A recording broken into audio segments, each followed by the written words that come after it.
আমার জানা মতে সবথেকে অভিজ্ঞ এবং দক্ষ কমিশন। চালুর 6 বছরেই মুখ থুবড়ে পড়েছে মোবাইল নম্বর পোর্টেবিলিটি এমএনপি সেবা। উচ্চ করহার নিয়ন্ত্রণ সংস্থা ও মোবাইল অপারেটরগুলোর উদাসীনতায় এটি হয়েছে বলে জানিয়েছেন সেবা প্রদানকারী প্রতিষ্ঠান ইনফোজিলিয়ন।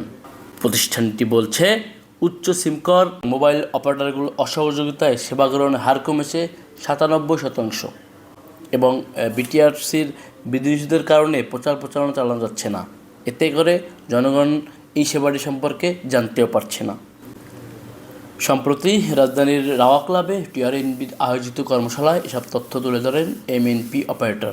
ওনাদের তো কোয়ারি আছে যে কিছু ব্যারিয়ার যেগুলো আছে, যেটা আমাদের সিইও সাহেব যেগুলো তুলে ধরলেন, যে এই জিনিসগুলো যদি আমরা ব্যারিয়ারগুলোকে ক্রস করতে পারি, they are hopeful that their investment will be fruitful. আমরাও চাই যে শুধুমাত্র টেলিকম সেক্টরে না, সারা দেশে আমাদের যে এফডিআইগুলো আসছে, we want our investors to be happy with investing in Bangladesh. Infozillion Teletalk বিডির সিইও ব্রিগেডিয়ার জেনারেল অবসরপ্রাপ্ত মোহাম্মদ মুস্তফা কামাল জানান, প্রাথমিক দিকে এমএনপির বেশ সারা ছিল, ট্যাক্স আরোপ করায় কমে যায়।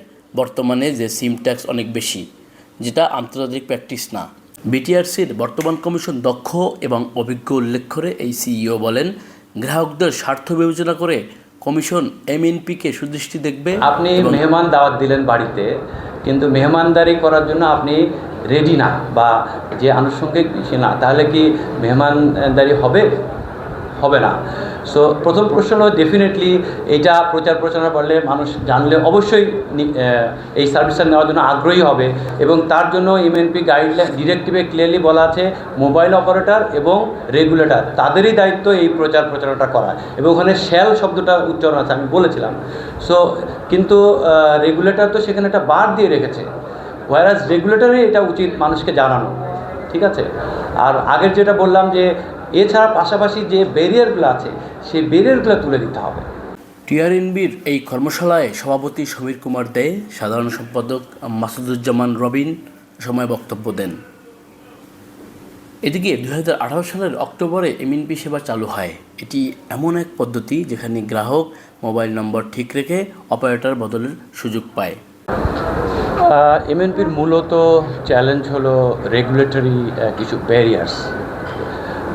এনবিআর সাইড থেকে যদি বলি, একটা সিম ট্যাক্স, বাংলাদেশে যে সিম এমএনপির ক্ষেত্রে যে সিম ট্যাক্সটা দেওয়া আছে, এইটা ওয়ার্ল্ড ওয়াইড বেস্ট প্র্যাকটিস এটা না। গ্রাহকের উপরে এটা একটা জুলুম হয়ে যায় যে এত টাকা সিম ট্যাক্স দিয়ে তারা এমএনপি করবে, এটা একটা ইস্যু আছে।